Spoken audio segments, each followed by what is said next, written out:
Ladies and gentlemen, welcome back to the Titan Preparedness channel. Welcome to the second part of the top 10 things that I learned from the book 1 Second After. If you haven't seen part 1, it'll be up here. Go check it out. For this video, we're doing lessons 5 to number 1. The fifth thing that I learned from the book 1 Second After is survival is dirty. A lot of this book is spent telling you just how dirty things are, just how terrible things are. The main character, John, thinks a lot about how the Civil War smelled, about how people in the Civil War didn't shower, they didn't bathe, and just everything was so dirty, so nasty back then. You were living in the same era as those people back then. And so he makes a lot of comments about how terrible he smells, how dirty everything is. And in one of the scenes of the book, he's driving back down the same road he drives every day. And he's picturing back, him and his wife walking down the street. They're on a date. There's an ice cream shop. There's this store open. There's that. Looking at it now, it's trash. A lot of the stores have been either tagged, have busted out windows, the roofs are caving in, the paint's going, chipping away, and so everything just becomes dirty.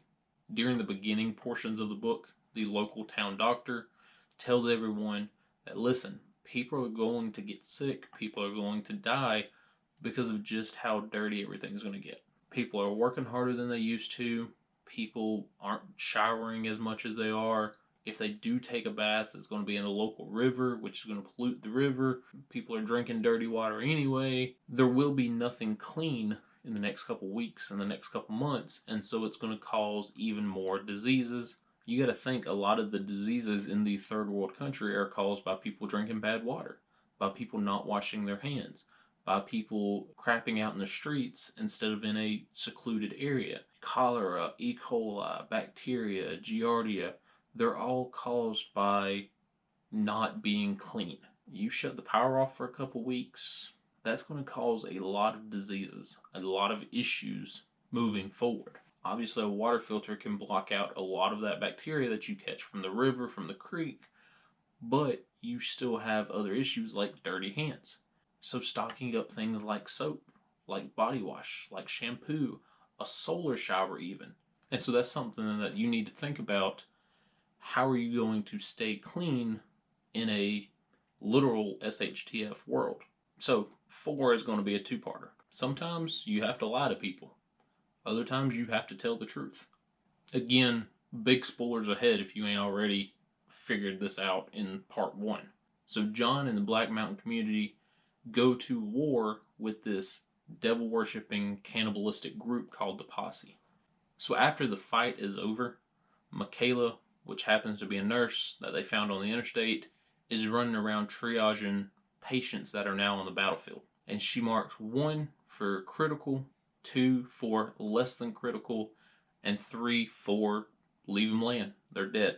So after the battle, John comes up to one of his soldiers, one of his female troops, and Michaela marks a 3 on her head. Pretty much, leave her there, she's going to die. She's crying. What did she put on my head? Am I going to die? Is this the end? And John has to lie to her. No, don't worry. They put a 2 on your forehead. You're going to be seen soon. We're going to fix you. We're going to help you out. Moments later, that young girl dies. Having been in that situation before, there's no other way to say it. It freaking sucks. I've had to triage mass casualty incidents before. You're essentially walking around playing God. And so this fight happens pretty far into the book. So by that point in time, there's very few medical supplies. There's very few doctors. And so if you come up on a patient who, I could fix them if it was, real life like it is now, but in this event, in this scenario, in this book, you can't fix them. And so you leave them there to die. You can comfort them, but that's about all you can do. They get word that Asheville is getting medical supplies. John's daughter is a type 1 diabetic. She's insulin dependent. By this point in the book, they're running out of insulin. The insulin that they do have is non-effective anymore, and so his daughter's pretty much knocking on death's door. John gets on the phone with Asheville, says, hey, I need insulin, I need it now. We have to save my daughter. The doctor from Asheville says, look, she's going to die. She's pretty much dead already. She's going to die. There's nothing we can do for her. We can't use our resources to help her out. And so that was one of those times where, yeah, the truth hurts, but it was better than lying. And so, yeah, sometimes, hey, you got a lot of people to make them feel better. Sometimes you have to tell the truth and let them understand. The second one that I wanted to put for number 4 was communism / community efforts worked for this book. Now hold up now. I don't believe in communism. I'm not one of these people who true communism has never been tried. We should give it a shot. I'm not that type of person, okay? But communism is about sharing your resources. Communism is about your military members and your leaders getting more benefits than your local townsfolk. And call it communism, call it the community approach, call it whatever you want to call it, but it worked for this book. In a communist society, your soldiers and your leaders get more food and more resources than other people. In this book, the soldiers and the town leaders are the ones receiving the most food. Right before this battle with the posse, they end up killing a bear. Each member of the militia gets 1 pound of meat, while the townspeople get less than a quarter pound, just so that the militia has enough energy to fight to save the town. So the whole book is about the community coming together as one, and that's why I said community approach and not just, the communism aspect. Eventually everyone in this community runs out of food in their own personal homes. Every day in this book you have people lining up for food because it's out of food in their own homes, so now they're coming to the town to help them out. Everyone goes out on hunting parties, everyone goes out on gathering parties to get resources, not just for oneself, but for the whole community. Now, I know a lot of preppers take the me approach. I'm going to take care of me, I'm going to take care of myself, everyone else can screw off. I get it. If an event like this occurs, and you're the only fat cat in town, somebody's coming after you. And it's not just going to be 1 or 2 people, it's going to be the whole community. How come that man is the only man to either gain weight or maintain his weight while the rest of us are starving? So we all talk about the gray man approach, right? Being a gray man means blending into your environments. If everyone in your town is starving, maybe you should too. You don't have to starve like they do, but you do want to look like them. Okay? Get what I'm saying? So you almost have to purposefully starve yourself or lower your caloric intake to look like the rest of the townsfolk. Because if you're the only person come an apocalypse that has gained weight, somebody is going to kick your door down and take your food. So number 3, ration, ration, ration. Obviously, a couple months into an EMP style event like in this book, you're going to take everything you can get your hands on and you're going to stretch it until it can't be used anymore. Now, whether that's clothing, whether that's building material, whether that's medical supplies, whether that's smokes, whether that's ammo, you're going to ration it. Obviously, I've already talked about John being a smoker. He rationed his smokes. People were rationing ammo. People were rationing everything that they owned. Because here it is, a couple months, almost a year into this event, there's no stores, there's no grocery store, there's no Kmart, Walmart, Target that I can go run down and pick up a new shirt or a new outfit. You wear it until you can't wear it no more, then you repair it, and then you wear it some more. This book contained just a ton of rationing, and if some sort of an event happened, then yeah, we'd go back to the days of extreme rationing. Number 2, meat and protein will not always be available. One of the things that I always hear in the prepper community, if an event happens, I'll take my gun, I'll go into the woods, and I'm going to catch dinner. And that's just not the case. I'm going to read you a little excerpt from the book. As for meat, there was now almost none, except for the occasional squirrel, rabbit, raccoon, possum, but deer, bear, and even wild boar had been hunted to near extinction. The memories of the supposed life on the frontier, that all one needed to do was to get a gun, go walk for a few hours, and then drag back 100 pounds or more of meat, were proven false. Because thousands were thinking the same thing. And hunting season was now 365 days a year.